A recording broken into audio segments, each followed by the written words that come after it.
Shah Iran हर दूसरे माह पाकिस्तान का दौरा करते थे और पाकिस्तान की तरक्की को हैरत से देखते थे। फलस्तीन के लिए पहली आलमी आवाज भी हमने उठाई थी।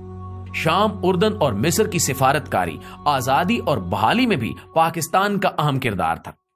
सऊदी अरब में 1970 तक पाकिस्तान से ज़कात जाती थी और सऊदी शहरी खाना काबा में पाकिस्तानियों के रिज्क में इजाफे के लिए दुआएं किया करते थे। यूएई की तरक्की में भी पाकिस्तान का अहम किरदार था।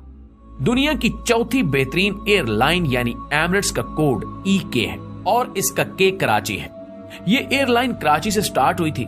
हमने इन्हें जहाज भी दिया था और अमला भी, लिहाजा ये आज भी अमारात कराची है।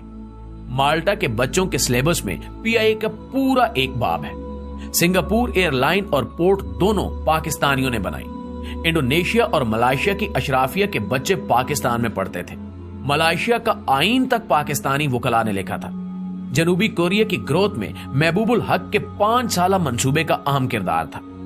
भारत 1990 की दहाई में पाकिस्तान से बिजली खरीदता रहा और मनमोहन सिंह ने शाइनिंग इंडिया का पूरा मंसूबा पाकिस्तान से लिया था। दुनिया की 3 बड़ी इंजीनियरिंग फॉरम्स ने 1960 की दहाई में कंसोर्शियम बनाकर मंगला डैम की बिड की थी और हार्वर्ड यूनिवर्सिटी की इंजीनियरिंग क्लास के तालिब इल्म जहाज भरकर मुताले और मुशाहिदे के लिए मंगला आते थे और इस मंसूबे को हैरत से देखते थे। मुस्लिम दुनिया के 27 मुल्कों के फौजी अफसर पाकिस्तानी अकेडमियों में ट्रेंड हुए और बाद अज़ां अपने अपने मुल्कों में आर्मी चीफ बने। यूएई की फर्मर आवाज जैद बिन सुल्तान अल नहान 1970 की दहाई तक पाकिस्तान के दौरे पर आते थे तो इनका इस्तकबाल कमिश्नर रावलपिंडी करता था। हमारे वजीर भी एयरपोर्ट नहीं जाते थे और सबसे बढ़कर 1961 में जब अयूब खान अमेरिका के दौरे पर गए तो पूरी अमेरिकी काबीना ने सदर जॉन F कैनेडी समेत एयरपोर्ट पर उनका इस्तकबाल किया और सदर अयूब खान एयरपोर्ट से व्हाइट हाउस खुली गाड़ी में गए और सड़क के दोनों साइडों पर अमेरिकी अवाम फूल लेकर खड़े थे और पाकिस्तान जिंदाबाद और वेलकम वेलकम के नारे लगा रहे थे। नाज़रीन गिरामी, पाकिस्तान ने एक दौर ऐसा भी देखा है जब दुनिया हैरत से इसकी तरफ देखती थी और ये जर्मनी और जापान जैसे मुल्कों को कर्जे और इमदाद देता था। लेकिन फिर इस मुल्क पर एक ऐसा दौर आया जिसमें हम $1 अरब के लिए दुनिया के दरवाजे पर भिखारी बनकर बैठे हैं और दुनिया हमें गरूर और नफरत से देख रही है। एक वक्त था जब हम वीजे के बगैर पूरी दुनिया में सफर करते थे और एक वक्त अब है जब हमें अफगानिस्तान के वीजे के लिए भी कतारों में खड़ा होना पड़ता है। ऐसा क्यों हुआ? क्या कभी हमने सोचने की जहमत की है? हमें मानना पड़ेगा कि हमने बड़ी मेहनत और जदोजहद से इस मुल्क को तबाह बर्बाद करके रख दिया है। मगर सवाल फिर भी वही है कि क्या हमारे पास वापसी की कोई गुंजाइश है? तो जी हां, अभी भी वक्त हाथ से नहीं निकला। हम ताहाल एक कौम है और हमारा जोग्राफिया भी बहाल है।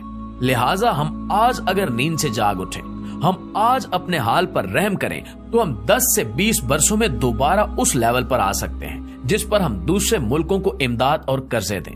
लेकिन इसके लिए हमें चंद बड़े फैसले करना होंगे। कोई भी सियासतदान 2 या हद 3 से ज्यादा मुद्दत तक वजीर आजम न रह सके और मुल्क को बिजनेस फ्रेंडली बनाया जाए।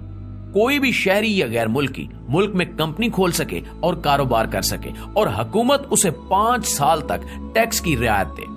हम फौरी तौर पर आबादी कंट्रोल करें और 30 साल की उम्र तक तमाम लोगों को हुनरमंद भी बनाएं। मुल्क में कोई शख्स बेहुनर और बेरोजगार ना हो। और आखिरी मशवरा, मुल्क के तमाम स्टेक होल्डर्स एक ही बार बैठकर अगले 20 साल का कौमी मंसूबा तैयार कर लें और फिर कोई शख्स उसे छेड़ने की जसारत ना करे और जो करे उसे करार वाकई सजा दी जाए। नाज़रीन, आप यकीन कीजिए कि हम इन चंद इकदामात से एक बार फिर इज्जत और आबरू की शाहराह पर आ सकते हैं, वरना हम इसी तरह भीख मांग मांग कर खत्म हो जाएंगे और तारीख के औराक में हमारा जिक्र तक नहीं मिलेगा। आखिर में दुआ है कि अल्लाह ताला इस कौम पर, अल्लाह ताला इस वतन पर अपना रहम करम नाजिल फरमाए। आमीन सुमा आमीन।